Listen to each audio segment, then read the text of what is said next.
Hi, welcome to 151 Garage. I'm Jill, and today we're going to discuss the recall that is on both the Bronco Sport and the Escape. Now, the reason why I'm bringing the Escape into the picture is only because the Escape shares the same platform as the Bronco Sport. So the Bronco Sport is based off the Escape platform, and what that means is they share the same flooring, like as far as the very bottom part of the unibody. That's the only thing that they share, other than the engine and maybe the transmission. But for structural, it's just the flooring. It's not a revamped Escape to look like a Sport. And somebody dropped a comment down below in one of my earlier videos about that when we first got the Sport. And the reason why car manufacturers do that is because save money. If you already got one model, base it off of something else. It's like the big Bronco's based off a Ranger. It's not a pickup repackaged as an SUV. So just FYI. The Escapes and the Sport both share the 1.5 liter engine or the 3-cylinder.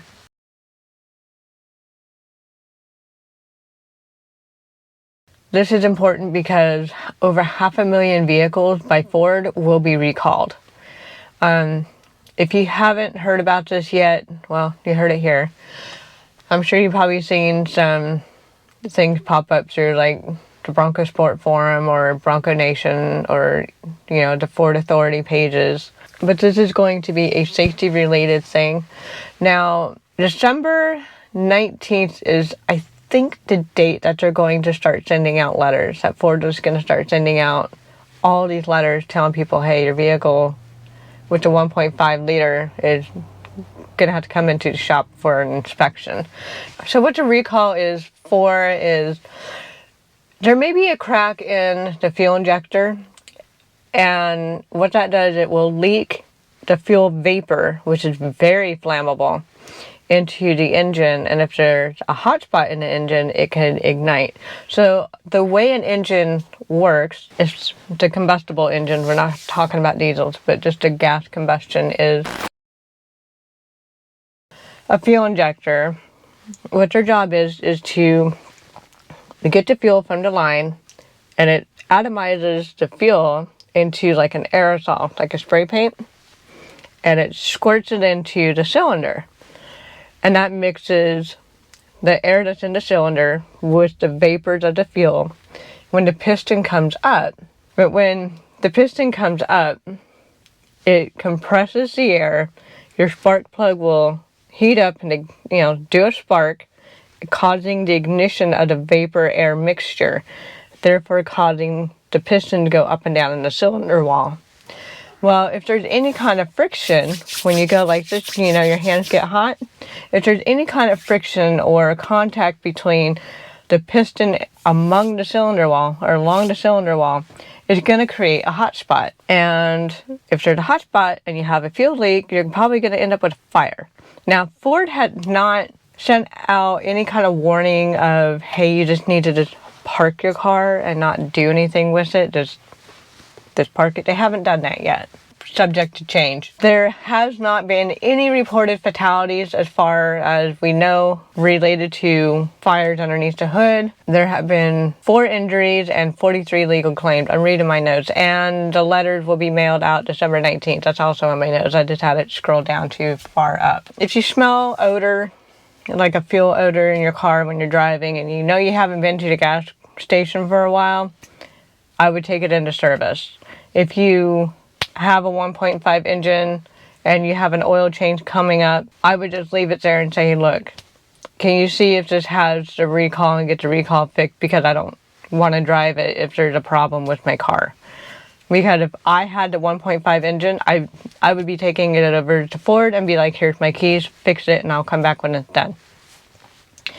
If you have multiple cars, like we do, because we have 3 Broncos, I would make every single appointment right then and there on your first visit to service, and then just change them out. Because that's how we do it. It works out great.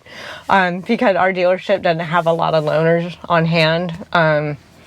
The last recall I actually did for one of my big ones, I think it was this one here, was the they called me a lift because they had no loaners. And they didn't have a shuttle at the time, so they called me a lift. So that might be a possibility. Now, Ford will pay for, obviously, the warranty work to be done. It won't cost you a thing. The car will have to stay probably a few days. My old dealership rather, now has a policy where the car stays maybe 3 days for just even a minor thing. But it could take longer. Parts may be an issue as well. When you drop the car off, like I had to wait a couple days for the tailgate strut to get in. It was supposed to be in no later than Friday. It ended up being no later than Wednesday. I got it. I'm like, yes.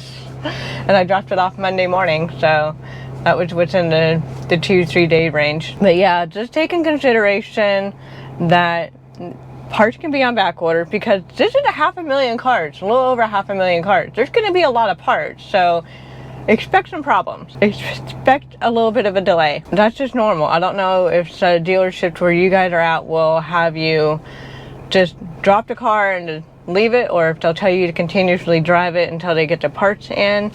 If you don't feel safe driving it, knowing that it could cause a fire risk underneath the hood, I would express that concern to your service advisor and say, hey, look, here's my keys, I'm dropping it now.